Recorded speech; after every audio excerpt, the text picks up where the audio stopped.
Kendakati Nasuka. Et puis Rosuka, on va l'arrêter. Après autant de Makabele, afin Barwani Nzambi à l'âge champion, Aouti Kozala écarté dans le service à renseignement à Lubumbashi. Enfin, champion, Aouti Kozala écarté, attaque, Opesia, renseignement à Katanga. Mais Rosuka, on va l'arrêter. On a posé à Chebia. Né dans le bas déjà Kabila et maintenant au Katanga. Heureusement, moi changement ça les mba on y va service. Après ba yo qui m'a malobo on a ndé oloba. Bonjour, bonjour, bonsoir, bonsoir na bandi nyonso. Ya la voix céleste. Bote na bino. Bozali ebele ebele ebele. Partout dans le monde, par l'avant internaute, au niveau États-Unis d'Amérique, la possibilité sont beauté, tout en Europe, en Suisse, maman prophétesse Lukau, en Zurich, maman Pambolayo, maman Magui en Belgique, maman Fat en Suède, Siwa Mbanja, en Asie, Océanie, en Afrique, sans oublier en République démocratique du Congo, c'est toujours votre humble serviteur Moïse Maoka, Antibal et Miso Bolingaka. Tolobate, automation que Sabinoba. Actualité en temps réel, Boyeba, Tozali Wapi, Tozo Kende Wapi, Tokosuka Wapi. Merci, de quoi c'est ma caméra. John Moboki Bende. Deko Alvin Béale, Sir Naturel, Cécile Mboko, la fiti maman de Masiara, de tout le toujours. Lola, Ezako Futa, Simato Koloba, Nzamba Botoko Zoye, Wapi. Vous continuez que prier pour la monde, vous priez pour la RDC, vous priez pour la Bisso, pour la toujours courage, et à couper Sabino, actualité politique. Lelo Torlobela dossier ya agent Mossad ou Tshisekedi d'SPC ouais bande ko préparer un coup d'état Tolobango awa aza ami proche ya François Biya Tshisekedi à SPC oui baba les dessous des cartes zalinine ce qui te permet Tolobela mal to le mawetali.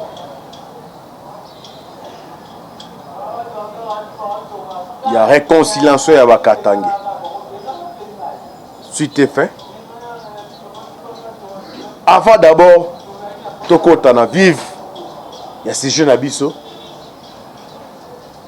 Naïbi Sarabino, Antibal, Naza Ngolo Naza Nakacha Mai. Ceux qui n'abîment na Mokili. Pour nous couper Sabino d'information, Bocha Tembete. Après autant d'années, après autant de Makabele, enfin, Barwani Nzambi à l'âge champion, Aouti Kozala écarté dans le service à renseignement à Lubumbashi. Naïb Sabino, Bana Okola, c'est un bandit Bitumba. Et Souka na Tirelate, Kendakati Nasuka. Et puis Rosuka, on va l'arrêter. Dans la Bible, ainsi dit l'Éternel, ainsi dit Antiba et Sika Zali. Manqué maintenant, si à moi, il s'est multiplié que non, et l'autre, ainsi dit Antiba, on va l'arrêter. Et nous avons un ami Yebi. Nous sommes en déco à remplacer Wana. Journaliste à Bamite. Ça là, c'est une vision pour le peuple d'abord. Ce que au quotidien, je n'hésiterai pas à quoi. Mais champion Sikazali, dans un problème particulier, mais c'était pour sauver le peuple congolais. Pour couper la misère enfin champion auti koza écarté attaque opesi ya renseignement ya Katanga mais osuka wana te on va l'arrêter na procès ya Chebia ainsi dit Antibal. Merci Nandeko Hervé Mbelou le professeur, merci na Fachi et Tobakeno la voix céleste ekotaka partout et obenga pona ko intimider il faut y boza devant journaliste et puis nan tolo baté na osenga na ba to ka ba nungu azo abima Katanga mais on va l'arrêter et nazo bana miebi to continue thème na biso Tshisekedi expulsé agent ya Mossad ou azali ami proche ya François Beya Mossad ango ezali nini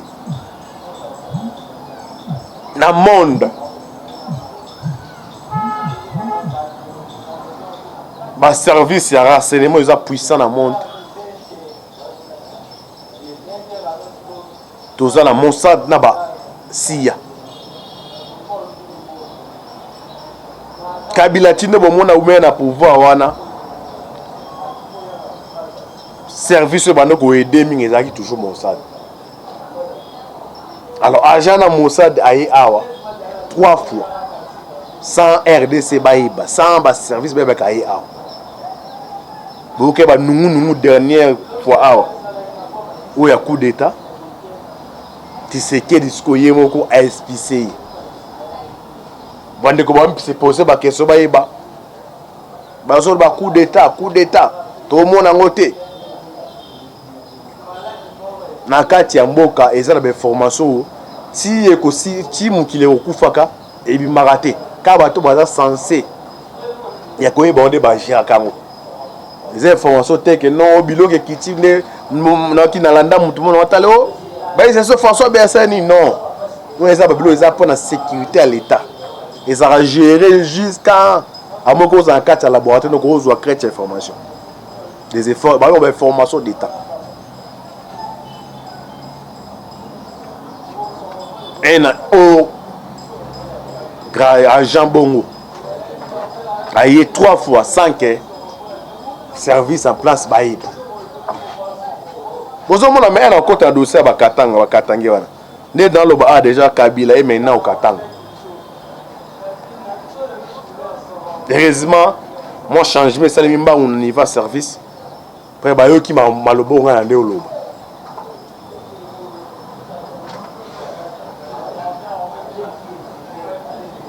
émission tout le bateau tozo kabino to memi na profondeur émission za lingala mais to tanga awa na français boye ba pona nini Tshisekedi abengani agent ya Mossad ya service ya israélien a expulsé donc il y lingala pe na bengani na RDC on a dossier à coup d'état to landa awa to limbo na lingala.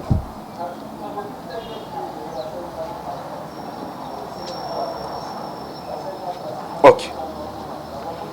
Le Congo expulse un ancien chef du Mossad soupçonné de préparer un coup d'état.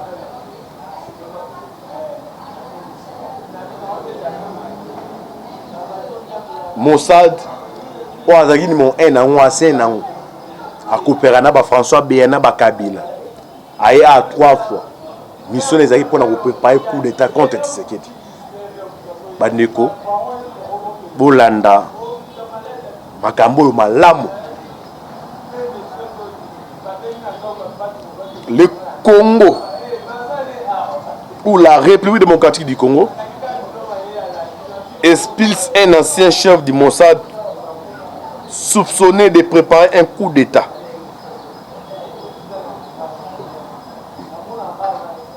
L'ancien chef de l'agence d'espionnage israélien Mossad Yossi Cohen na sala bémission awa Yossi Cohen aza ami proche ya Joseph Kabila alors ba ami proche diram pouvoir ya Kabila a aidé Kabila makambo belé pendant mona opposition à l'époque papa Tshisekedi baja pe bemba bazali na difficulté na ba lobbying à libanda bato bando pesa kabela information à temps réel ezaki Yossi Cohen oyo tindenge pe Kabila tiki pouvoir Kabila ko ne ko coopérer na ye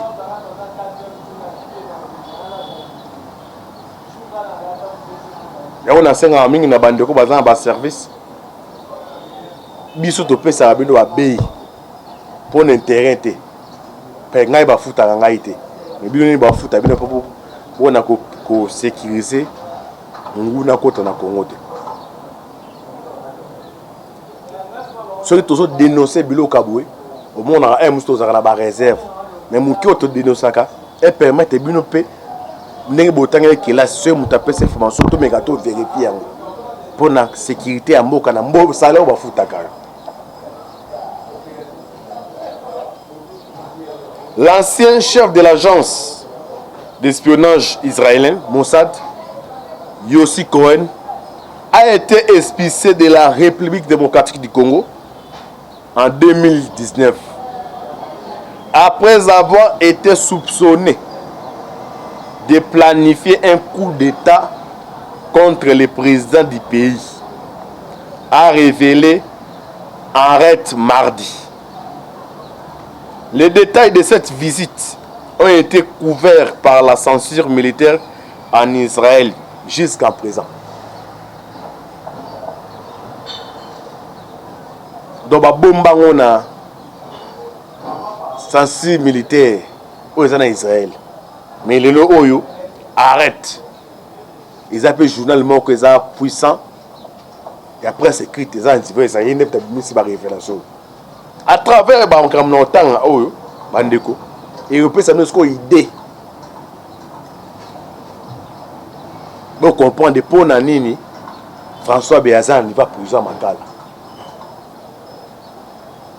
Ba numéro ka ba numéro ba mona ka no utiliser na so na batalibanda pourquoi batie na Makala yo ebine loko morote woni mabe na Congo congolais azobela ye pas docteur yo zela docteur solo bezame mais ye moka ya bandi ande na monika muté sala bi docteur c'est que za malaya mais pourquoi il est hôpital ok na makamba balle be jouer o amona tayo monité bandi ko donyo so congolais yebaka bakangiye te balikamba kangele ite do yonde mutu fo l'état service barande compte na yo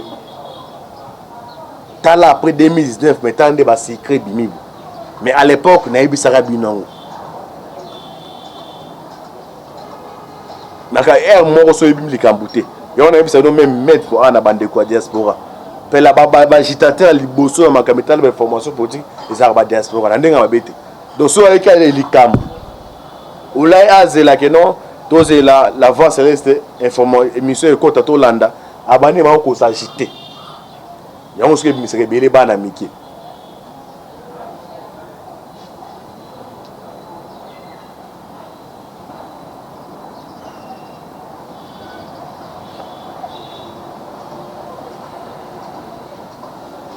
Les médias israéliens de marquent a déclaré que Cohen a été expulsé par le président Félix Tshisekedi en personne après sa 3e visite suspecte dans le bureau du dirigeant congolais.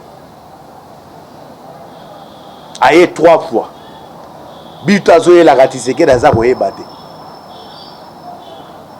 Ce service est actuellement à Mossad. Payazaki a azé numéro 1 à côté de la retraite. Mais ça a une expérience ma casse. Des basi signifie que non, il faut faire très attention à Moutouane. Boga makambo ya avion. Ake goma ave matin ba chauffeur bande kenda, ba Moutouane sa biloko wana bango en complicité na bato bazaki proche à Tshisekedi. Entre autres ba François Bien. Par l'époque, François bazaki conseiller spécial en matière de sécurité.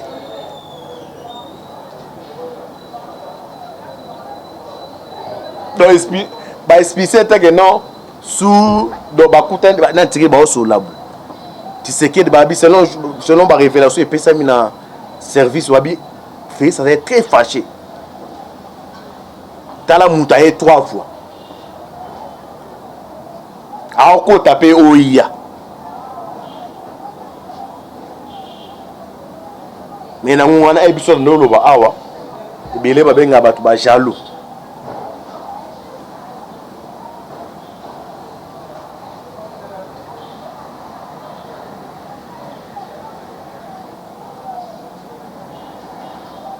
Donc les médias israéliens démarquent a déclaré que Cohen a été expulsé par le président Félix Tshisekedi en personne après sa 3e visite suspecte dans les bureaux du dirigeant congolais. Les visites de Cohen au nord d'Israël étaient apparemment controversées, problématiques et certains diraient même douteuses. Aïe, avec un nom Israël a tindingaï. Ok, le Kouta a une mission pour monter un coup d'État. Aïe, a une agence ni awa, a une bataille ni awa. Comme on a des liaisons avec les conseils spéciaux, a une même numéro oyo. Conseil spécial pour utiliser mais service aux abos capter en côté. Parce que c'est donc agent ya Mossad ya kala expérimenté. Vous mon Israël a un service ensemble à casse hier grâce à moto.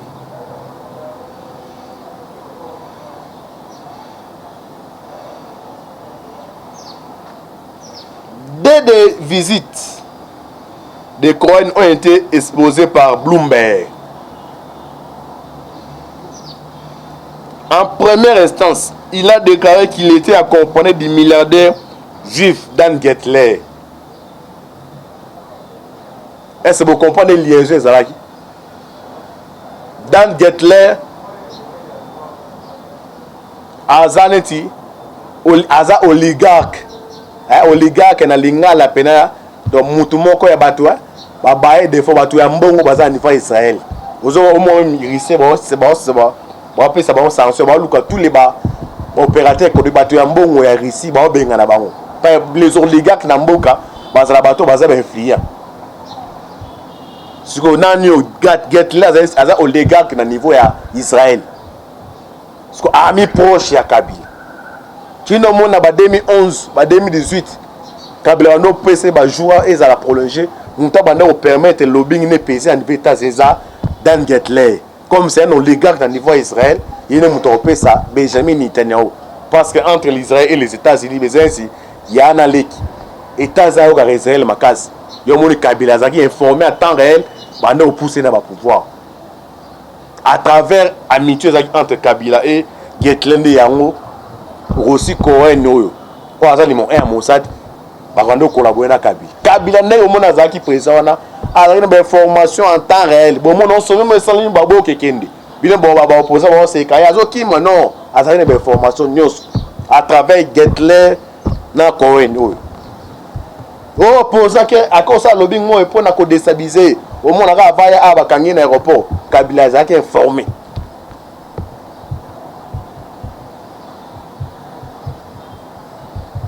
Une coopération bilatérale entre Tshisekedi et les États-Unis, on comprend que le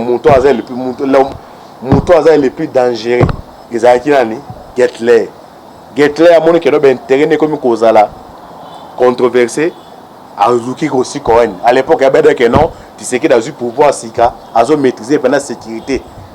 Il y a une à travers Kabila, aussi Cohen va remonter coup d'État avant. Facile.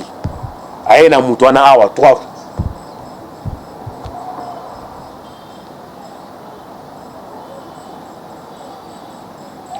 des visites de Cohen ont été exposées par Bloomberg en première instance. Il a déclaré qu'il était accompagné de milliardaires juifs Dan Getler.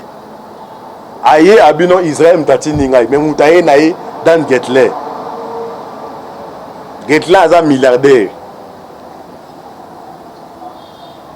qui est soupçonné par les autorités britanniques d'avoir versé 360 millions de dollars en échange de droits miniers en RDC. Donc, bateau basala biochimie. Hein? On a besoin diplôme de biochimie. Lithium, lieu dans ce monde en Congo, donc on a coopérer dans eux. Ko bénéficier un Israélien a mis à Kabila Dan Getler.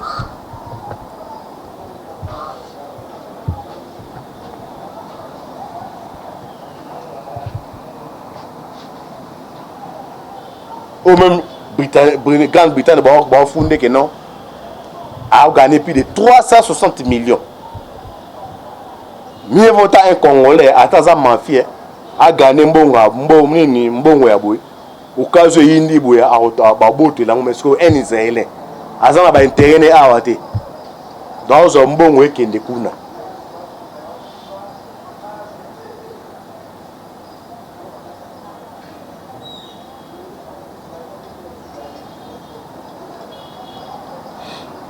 To continuer bandeko.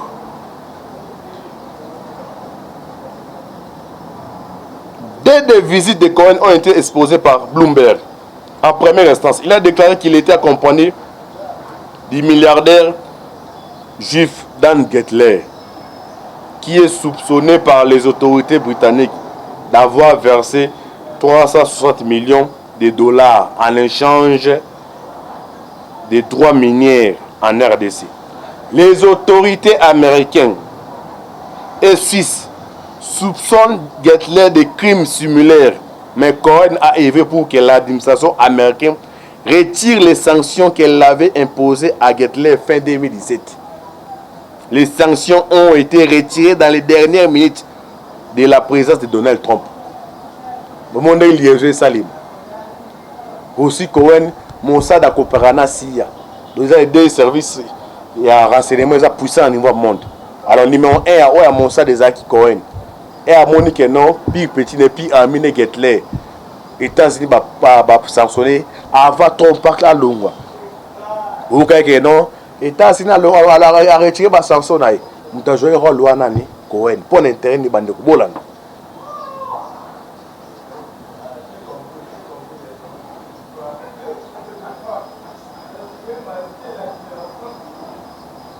Il y a un héros qui a mukonzi ya mboka. So boki bato baloba ba vérité, yo ko tombora raté. Mingi za ne pona ba intérêt na bino.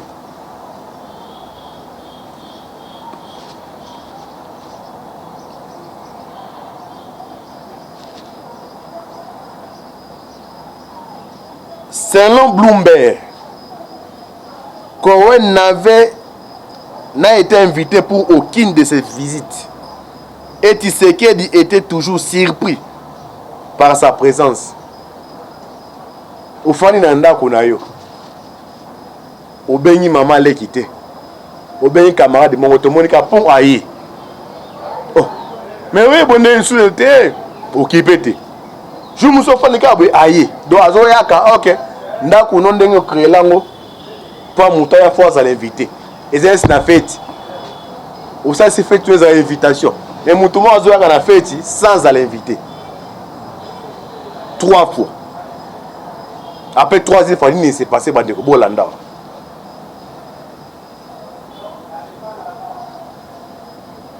Selon Bloomberg, Cohen a été invité pour aucune de ses visites. Et Tshisekedi était toujours surpris par sa présence. Si la date de la première visite n'a pas été révélée, la seconde a eu lieu le 9 octobre 2019. Lorsque Tshisekedi s'est envolé dans son avion présidentiel de la ville de Goma, dans l'est du pays, vers la capitale, Kinshasa, son chauffeur et plusieurs proches collaborateurs ont été tués dans un autre avion qui a décollé peu à peu le sien. Boibi histoire et avion. Donc l'homme ou orchestré le Cohen a complicité avec Bazaki Zinga Tshisekedi, entre autres conseil spécial à matière. Et fait s'est passé en 2019, 2020, 2021, 2022. Bloomberg a livré mes informations. Ils ont même une arrestation à Boya. Si tu comme en 2023, oui, basiko pour nani bakangile kuna. Parce que yo soy makambute fandaka kimia. Bola ndabende c'est do kindi là.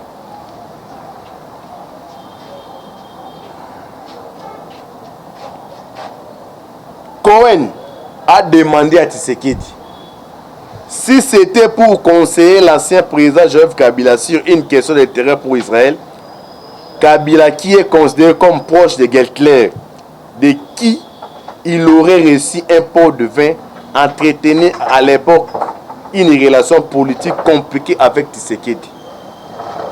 Arrête, le monsieur arrête, a déclaré que Kabila représentait une menace pour Tshisekedi.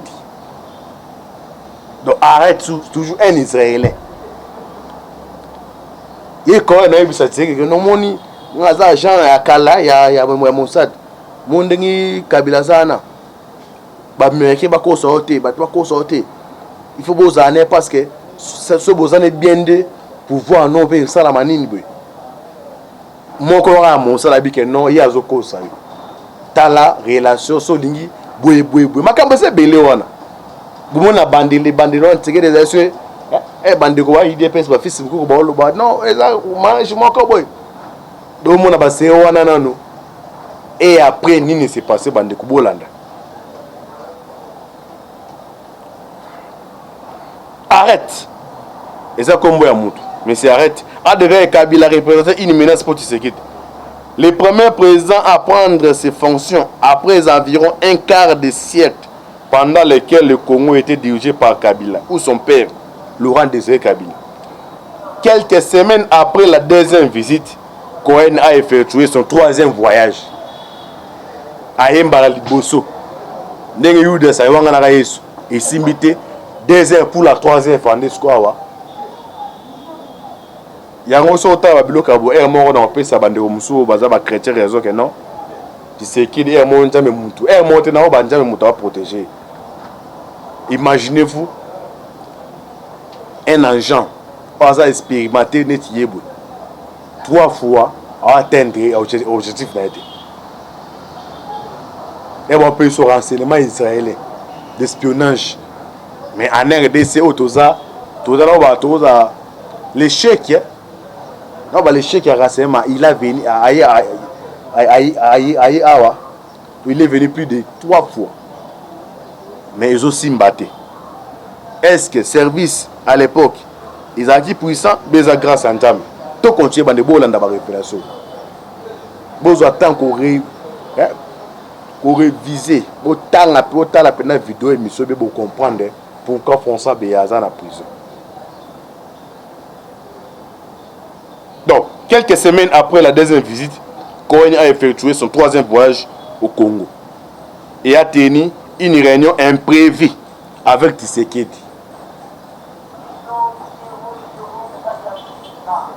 Et certains de ses collaborateurs dans son bureau à Kinshasa. Aïe pour la troisième fois, réunion brouillée. Donc Tshisekedi, Cohen, n'a pas collaborateur.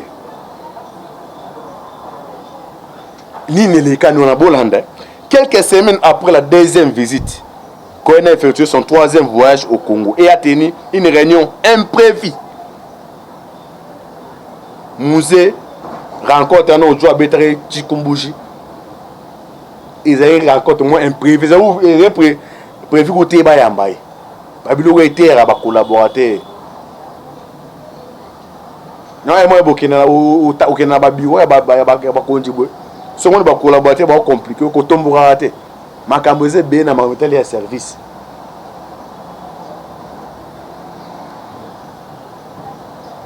Donc, quelques semaines après la deuxième visite, Cohen a effectué son troisième voyage au Congo et a tenu une réunion imprévue avec Tshisekedi et certains de ses collaborateurs dans son bureau de Kinshasa. Cohen a une fois de plus parlé en termes vagues de la coopération entre les pays. Il a déclaré, mais Tshisekedi était à bout de patience. Est-ce que Tshisekedi a compris que non?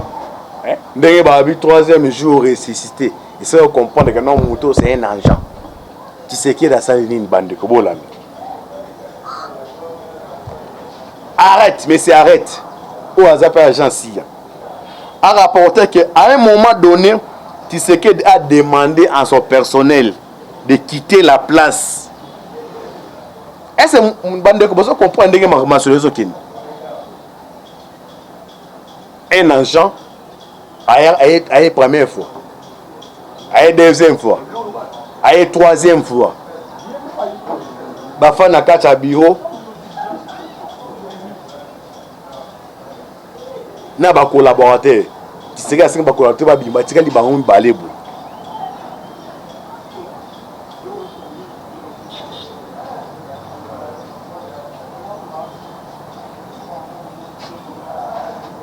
Pourquoi tu sais qu'il y a des collaborateurs? Des zones qui sont qui sont kawan. Oh, c'est ce monde ba lokota qui est aéroport. Mais le quoi ni na ba top ko na ba RFO kawote. Après 2 ans 3 ans la révélation yango.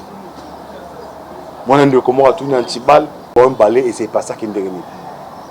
Na moni maboki ebende asele minute. Ah wa pena ezara l'heure sur l'heure. Donc on a deuxième épisode. Moi tamé on le metali ya katanga ezati ma deuxième épisode na rozonga pour na boyeba des zones au bazwa ki pona aussi Cohen wala qui espicé.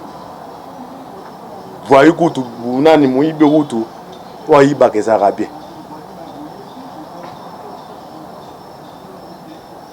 Merci Nabino. Les bozaki toujours connecté. Bon à landa biso. Ndene bana bande na lobaki ainsi dit Antibal champion bazo kangai. Et si kaza pebi ke no coupe na suka. Mais ebi tout maman ya mukete. Ya ba somme so ba anotinda batu.